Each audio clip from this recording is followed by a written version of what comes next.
Hello, my dear students. How are you all? I hope you all are happy and fit at home. Okay. So today we are going to learn a new chapter of ODI, that is chapter 10. Okay. Chapter 10. So ପିଲାମାନେ ଆଜିର ଏଇ ଚାପ୍ଟରରେ ଆମେ କ'ଣ ପଢ଼ିବାକୁ ଯାଉଛେ? ଆଜି ଆମେ ପାଠ 10ରେ ଯୁକ୍ତାକ୍ଷର ଅମ୍ବ ଆଉ ଅମ୍ବ ବିଷୟରେ ପଢ଼ିବାକୁ ଯାଉଛେ। ଏଇ ଯୁକ୍ତାକ୍ଷର ଅମ୍ବ ଆଉ ଅମ୍ବ କିପରି ଲେଖାଯିବ, କେଉଁ ଦୁଇଟି ବର୍ଣ୍ଣକୁ ନେଇ ଏହି ଯୁକ୍ତାକ୍ଷର ଗଠିତ ଏବଂ ଏହି ଯୁକ୍ତାକ୍ଷରରେ ଥିବା ଶବ୍ଦ ଗୁଡ଼ିକ କ'ଣ, ସେ ବିଷୟରେ ଆମେ ଆଜି ପଢ଼ିବାକୁ ଯାଉଛେ। ଓକେ, ତ ପିଲାମାନେ କହିଲେ ଦେଖି ଆମେ ପୂର୍ବରୁ କେତୋଟି ଯୁକ୍ତାକ୍ଷର ପଢ଼ି ସାରିଛେ? Yes, very good. ଆମେ ପୂର୍ବରୁ 18ଟି ଯୁକ୍ତାକ୍ଷର ପଢ଼ି ସାରିଛେ। ଓକେ, ୱଙ୍କ ଠାରୁ ମମ୍ଫ ପର୍ଯ୍ୟନ୍ତ 18ଟି ଯୁକ୍ତାକ୍ଷର ପଢ଼ିଛେ। ତ ଆଜିର ଏଇ ନୂଆ ଯୁକ୍ତାକ୍ଷର ଦୁଇଟି ହେଉଛି ଅମ୍ବ ଆଉ ଅମ୍ଭ। ଅମ୍ବ ଆଉ ଅମ୍ଭ, ବୁଝିପାରିଲ ପିଲାମାନେ? ଆଜି ଆମେ ଏଇ ଦୁଇଟି ନୂଆ ଯୁକ୍ତାକ୍ଷର ପଢ଼ିବାକୁ ଯାଉଛେ। ତ ତା ପୂର୍ବରୁ ମୁଁ ତୁମକୁ ଦୁଇଟି ପ୍ରଶ୍ନ ପଚାରିବି। କହିଲ ଦେଖି ପିଲାମାନେ, ଯୁକ୍ତାକ୍ଷର ଅମ୍ପ କେଉଁ ଦୁଇଟି ବର୍ଣ୍ଣକୁ ନେଇ ଗଠିତ? Yes, very good. ମ ଯୁକ୍ତ ପ, ମ ଆଉ ପକୁ ନେଇକି ଅମ୍ପ, ଯୁକ୍ତାକ୍ଷର ଅମ୍ପ ଗଠିତ। ସେହିପରି ମ ଆଉ ଫକୁ ନେଇ ଯୁକ୍ତାକ୍ଷର ଅମ୍ଫ ଗଠିତ। Okay, very good. ତ ବର୍ତ୍ତମାନ ଆମେ ନୂଆ ଯୁକ୍ତାକ୍ଷର ଦୁଇଟା ପଢ଼ିବା, ତାହା ହେଉଛି ଅମ୍ବ ଆଉ ଅମ୍ଭ। ପ୍ରଥମେ ଆମେ ଅମ୍ବ ଯୁକ୍ତାକ୍ଷରଟି ପଢ଼ିବା। ଓକେ, ପ୍ରଥମେ ଆମେ କ'ଣ ପଢ଼ିବା? ଅମ୍ବ ଯୁକ୍ତାକ୍ଷରଟି ପଢ଼ିବା। ଓକେ, এই ଅମ୍ବ ଯୁକ୍ତାକ୍ଷରଟି କିପରି ଲେଖାଯାଏ ତମେ ତ ଶିଖିଛ ନା ଶିଖିନ? କେହି ଶିଖିନ। ଆଜି ଆମେ ଶିଖିବା କିପରି ଭାବରେ ଏହି ଯୁକ୍ତାକ୍ଷରଟି ଲେଖାଯାଉଛି। ତ ପିଲାମାନେ ତୁମେମାନେ ସମସ୍ତେ ଜାଣିଛ ନା ଅ ଠାରୁ ଲ ପର୍ଯ୍ୟନ୍ତ ଅକ୍ଷର ଶିଖିଛ? ୟେସ୍।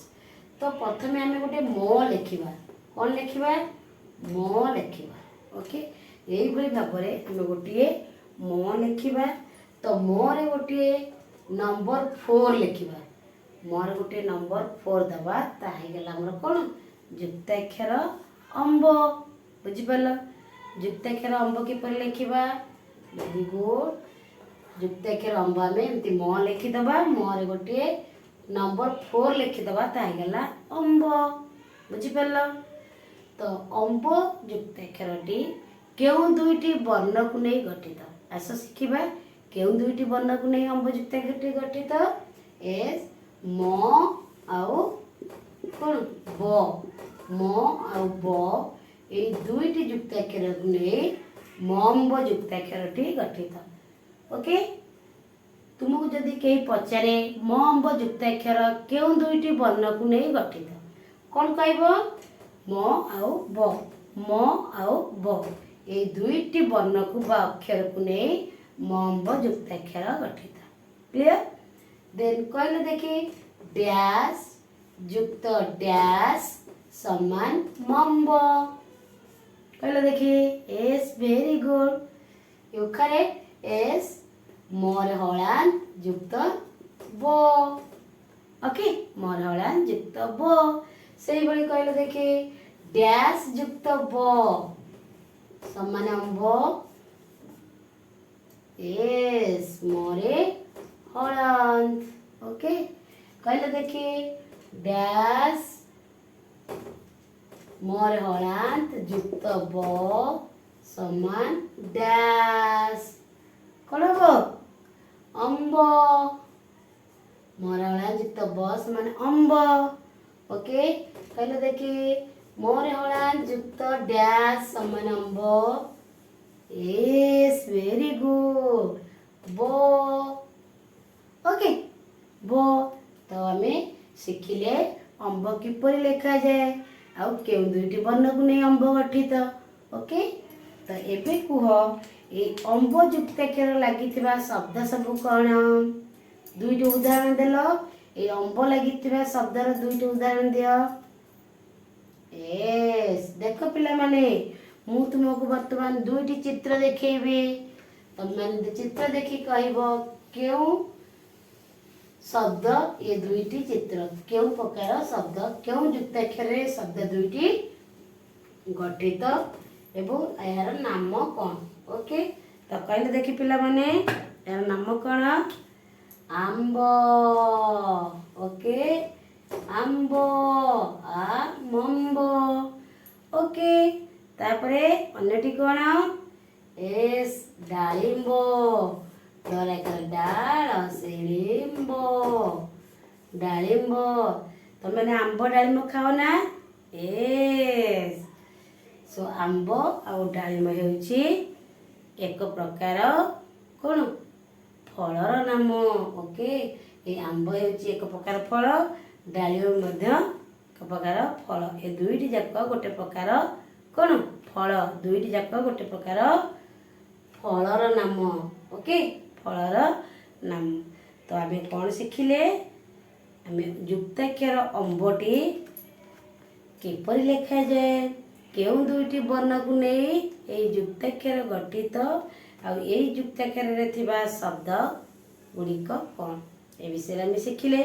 तो आम वर्तमान आउ गोटे नुआ युक्ताक्षर शिखा जार ना होची कौन अंभ जार ना होची अंभ।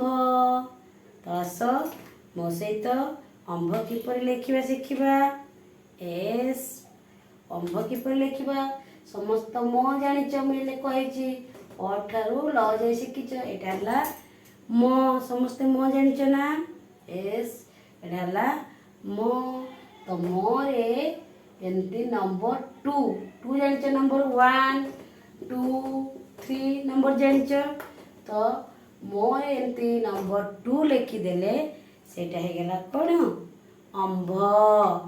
बुझिपारे पिला माने अंभ किपर लिख फर्स्ट म लिखिदेव मोर गोटे 2 लिखिदेले सेटा हो गला अंभ। ओके तो ये अंभ युक्ताक्षरटी क्यों दुईटी वर्ण को नहीं गठित एस एस ये अंभ युक्ताक्षरटी म आउ भ वर्ण को नहीं गठित मोर हलान युक्त भ। ओके म आउ भ को लेकिन मंभ गठित तेरे कहले देखी डैश युक्त डैश समान अंभ एस मोर हलान युक्त भ समान अंभ।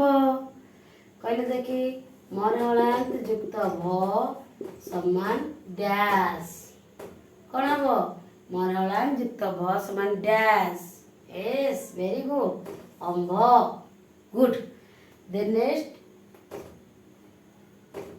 डैश युक्त भ समान अंभ yes very good very nice answer. Then more हलान युक्त भ समान अंभ मोर हलान युक्त डैश समान अंभ कौन है पिला माने एस एस कमन फर्स्ट एस वेरी गुड भ। ओके भ तो आम कौन शिखिले अंभ किपरि लिखा हुए आ क्यों दुईटी वर्ण को नहीं अंभ गठित से दुईटी वर्ण है म आउ भ। तेज बर्तमान मत कह अंभ लगी अंभ युक्ताक्षर लगी शब्द कौन दुईटी शब्दर ना कह जो कि अंभ युक्ताक्षर थी अंभ अंभ युक्ताक्षर थी दुईटी शब्द कह जो कि अंभ युक्ताक्षर थी देखिल ये क्यों चित्र एस कुंभ। ओके कुंभ पहला कुंभ देन तापरे एटा कौन कुंभीर कुंभीर। ओके एटा कुंभ एटा कुंभीर। ओके चलो अंभ लगी शब्द है कुंभ आउ कुंभीर। तो पिला माने आज क्लास रे आमे कौन शिखिले कहले देखी कौन शिखिले yes very good very nice ଯୁକ୍ତାକ୍ଷର ଅମ୍ବ ଆଉ ଅମ୍ଭ ଶିଖିଲେ। ଯୁକ୍ତାକ୍ଷର ଅମ୍ବ ଆଉ ଅମ୍ଭ କିପରି ଲେଖାଯାଏ ଶିଖିଲେ। କେଉଁ ଦୁଇଟି ବର୍ଣ୍ଣକୁ ନେଇ ଗଠିତ ଶିଖିଲେ। ଆଉ କ'ଣ ଶିଖିଲେ? ଏଇ ଦୁଇଟି ଯୁକ୍ତାକ୍ଷର ଲାଗିଥିବା ଶବ୍ଦ କ'ଣ ସେ ବିଷୟରେ ଆମେ ଜାଣିଲେ। ଓକେ, ତ ଏତିକିରେ ରହିଲେ। Thank you, good bye.